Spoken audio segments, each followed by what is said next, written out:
evitar emocionalismos, agir com racionalidade e evitar submissão. Submissão está muito relacionado com o processo religioso. Então, vejam só, a pessoa ela tem que ser líder de si mesma. Toda pessoa tem que ser líder de si mesma, né? O princípio da descrença, que é esse princípio que todos nós conhecemos na Conscienciologia, não acredite em nada, tenha suas próprias experiências. Esse princípio, vejam bem, a pessoa se torna líder de si mesma com este princípio, porque ela não fica submissa a nenhuma crença, absolutamente a nenhuma crença. Não acredite em nada, tenha suas próprias experiências, né? Isso é um antídoto para submissão. Ok? Então vamos aqui apresentar para vocês agora algumas técnicas de apoio. Técnicas que podem ajudar a pessoa a minimizar esse processo de vitimização. Então a primeira técnica é a técnica da higiene consciencial. Então essa técnica consiste no seguinte: nós temos aqui os patopensenes, que são aqueles pensenes não sadios, e nós temos os ortopensenes, que são aqueles pensenes, aqueles pensamentos sadios. Então, ortopensenes são pensamentos sadios, e patopensenes são pensamentos negativos, não sadios. A ideia dessa técnica é a pessoa trocar os patopensenes, que são os pensamentos negativos, por pensamentos positivos, por pensenes positivos, por ortopensenes. Se a pessoa está, veja só, se a pessoa está se vitimizando e ela se dá conta disso, né, tente trocar os seus pensamentos negativos por pensamentos positivos, né? Tente trocar os patopensenes por ortopensenes. Essa é a ideia da técnica, por isso ela se chama higiene consciencial. Existe até um curso na Conscienciologia chamado higiene consciencial. A segunda técnica é a técnica da rigidez pensênica. A ideia dessa técnica é fazer com que a pessoa fique durante um mês sem pensar mal de si e sem pensar mal dos outros. Essa é a ideia. Veja, um mês vai anotando, né, sem pensar mal de si e sem pensar mal dos outros. É a chamada higiene pensênica. Então nós temos aqui uma pergunta da Vilma. O que você diria para uma pessoa que gosta de fazer os outros serem submissos? Em tudo, faz prevalecer a opinião dela. Bom, me parece que, olha, vejam só, Vilma. Aí nós temos que analisar o seguinte: existem assim características autoritárias. Então veja, nós temos, veja, autoritarismo, liderança é um trafora. Vejam só, liderança é um trafora, é um traço força. Autoritarismo, né, impor a sua vontade, tornar os outros submissos, isso é uma postura autoritária, né? Veja, uma postura. Que necessidade a pessoa tem de ser autoritária? Que necessidade a pessoa tem de tornar os outros submissos? Não te parece isso uma postura também vitimizadora? Que necessidade ela tem de ser autoritária, né? Então, vejam só, outra coisa também que a pessoa tem, aquela pessoa que se deixa, a pessoa não pode se deixar, a pessoa ela não pode se submeter a determinadas regras também. Vejam só, se tornar submisso, né, porque existe uma pessoa autoritária que quer que eu seja submisso, então veja bem, então aí existe aí bom senso, ok? Me parece que tem que haver bom senso nesse caso. Então, tem certas situações que você realmente deve concordar com a outra pessoa, né? Porque é bom para ambos, né? É bom para o contexto. Agora, tem situações que você tem que dizer não, tem que se posicionar e não pode se deixar, não pode entrar numa situação de submissão. Então, submissão depende muito também daquela pessoa que está se deixando, está deixando isso acontecer. Ok? Então, existe também um aspecto que eu gostaria de mencionar, que se o outro está querendo te prejudicar e você percebe isso, né? Você tem o dever de não deixar ele te prejudicar. Por quê? Porque se ele te prejudicar, ele está criando, digamos assim, uma dívida, ele está aumentando a dívida dele. E ele vai ter que resgatar isso depois. Então, se o outro está querendo te prejudicar com uma postura autoritária, te colocar numa situação de submissão, você tem, vejam só, e está querendo te prejudicar com isso, você tem o dever de evitar isso, de não deixar ele te prejudicar. Assistir nesse caso é não deixar o outro te prejudicar. Por quê? Porque ele vai aumentar a dívida dele te prejudicando. Isso é uma forma de inferiorizar os outros? Tornar o outro submisso? Sim, me parece que sim. Né? A necessidade que eu tenho, né, de tornar o outro submisso é uma forma, sim, é uma forma eu estou dizendo para mim mesmo, né, que eu sou melhor que o outro. Eu estou querendo dizer para mim mesmo, eu estou querendo me sentir melhor do que o outro. Na verdade, isso é um processo de vitimização. Né? Qual a necessidade de eu me sentir melhor do que o outro? Né? É um processo de vitimização. Isolete. Frequentemente, pessoas dominadoras e autoritárias tomam essas atitudes para se sentirem fortes. Exatamente. Exatamente o que a Isolete colocou. Então, muitas vezes, as pessoas autoritárias, elas têm uma insegurança.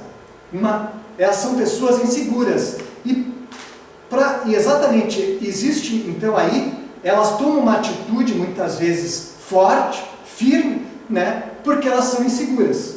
Né? Então, frequentemente, pessoas dominadoras e autoritárias tomam essas atitudes para se sentirem fortes. Porque, na verdade, existe um sentimento de insegurança e as pessoas são inseguras. Né? Por trás dessa atitude também pode ocultar insegurança. Exatamente é o que eu acabei de falar. Ok? Então, nós vamos aí para a próxima. É a velha técnica de que o ataque é a melhor defesa. Ok. A Isolete é especialista nesse assunto aí. Então, já fez você está apresentando agora no simpósio de praxeologia, que vai ter em outubro, em Foz do Iguaçu, um artigo sobre superando o autoritarismo. Né? E a Isolete está agora preparando uma palestra sobre liderança cosmoética. Ok, pessoal? Então, vamos em frente. Traforismo. Técnica do traforismo. O que é isso? Traforismo. Traforismo são aqueles traços força, aqueles traços que a gente já desenvolveu, são as nossas qualidades. Então, a técnica do traforismo é utilizar o traço força, as qualidades, para alavancar aqueles traços fardos, aqueles traços da personalidade que a gente ainda não desenvolveu. Né? Um exemplo, técnica do traforismo. Existe uma pessoa, por exemplo, que tem dificuldade de falar em público, porque ela tem medo de se expor. Então, isso é um traço fardo, um traço que ela precisa melhorar, e ela fica se vitimizando por isso. Né? Mas, por outro lado, ela tem um traço força, que é a didática. Então, ela vai utilizar a didática, que é o traço força, para alavancar e superar o traço fardo, que é o medo da exposição. Ok? Técnica da autobiografia. Essa técnica consiste no seguinte: a pessoa ela passou por determinadas situações no passado e onde ela conseguiu superar bem a situação e ela saiu bem daquele contexto. Então, ela lembrar dessas situações que ela vivenciou no passado e trazer agora para o presente e aplicar agora no presente. Então, veja, a pessoa ela pode rememorar essas superações do passado e repetir agora no presente. Então, essa é a técnica da chamada autobiografia. Nós temos uma outra técnica, que é da ação pelas pequenas coisas. Então, você vai gradativamente, né, minimizando as suas dificuldades. Essa técnica, vou dar um exemplo desta técnica da ação pelas pequenas coisas. Então, a pessoa, por exemplo, ela tem medo de falar em público. E ela fica se vitimizando por isso. Então a técnica das pequenas coisas, ela vai fazer o seguinte, ela vai gradativamente, ela vai diminuindo a sua dificuldade. Ela vai fazer então uma reunião com um pequeno grupo, mais adiante ela vai fazer outra reunião com um grupo maior, e assim por diante. Mais adiante ela vai ir para uma sala de aula com um grupo pequeno, depois ela vai aumentando esse grupo até chegar no auditório. Então, técnica da ação pelas pequenas coisas é no sentido de que a pessoa gradativamente ela vai superando as suas dificuldades. A outra técnica, que é a identificação do xenopensenes. Xenopensenes é aquele pensene estranho. Então vejam, a pessoa ela tem um padrão pensênico que ela já mais ou menos conhece. É o padrão pensênico dela. Veja, se ela receber um pensene, se ela receber um pensamento estranho ao padrão pensênico dela, tivemos um... O que houve aí? Não? Será que... Não, acho que... Pessoal, eu não sei, houve um pequeno problema. Não, houve... eu acho que... Não, houve um problema técnico aqui, mas já foi resolvido. Então, aqui está ok. Obrigado, Márcio. Não caiu. Mas aqui no nosso estúdio, aqui em Porto Alegre, caiu.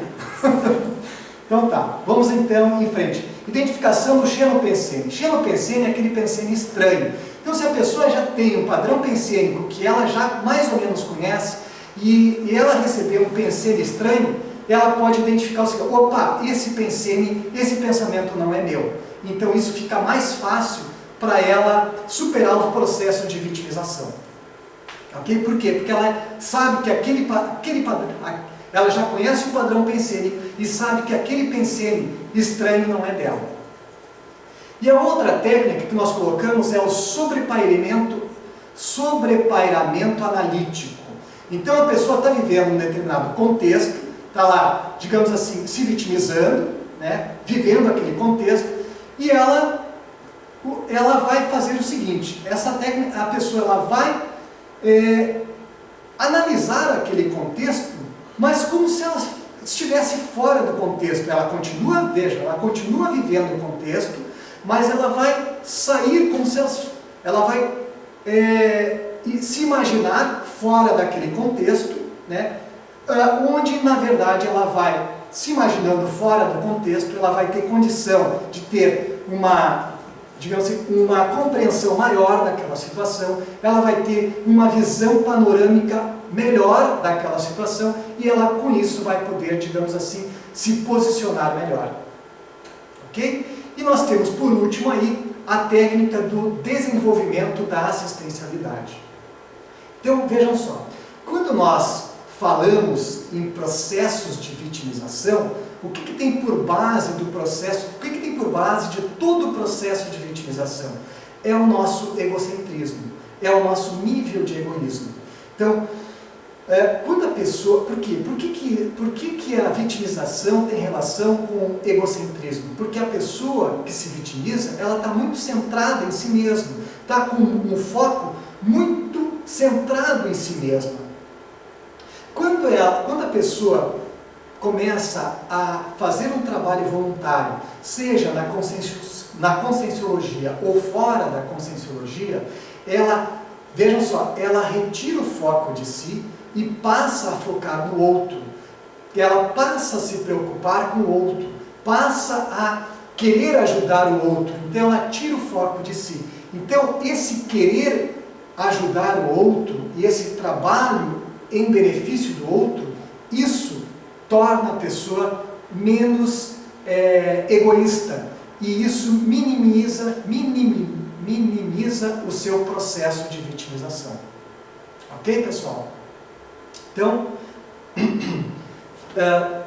nós estamos aqui encerrando a nossa palestra, né? Agradecendo a presença de todos vocês, né? Nós estamos aqui, quem quiser entrar em contato, né, com a Apex de Porto Alegre, com a nossa equipe da Apex de Porto Alegre, nós temos aqui um e-mail, que é apexrs@apexinternacional.org, né? E nós temos também na Apex um blog chamado Blog Projeto de Vida, né?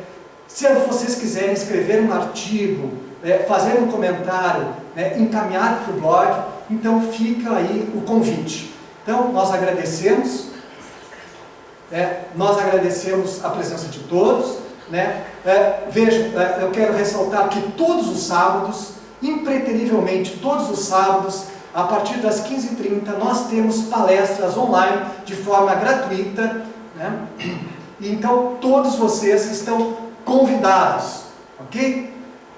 Divulguem isso para as outras pessoas.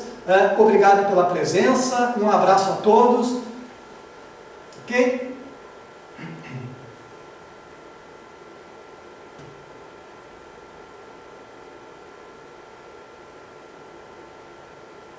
Estão fora. Parabéns, excelente palestra. Olha, era para convidar para o sábado na frente.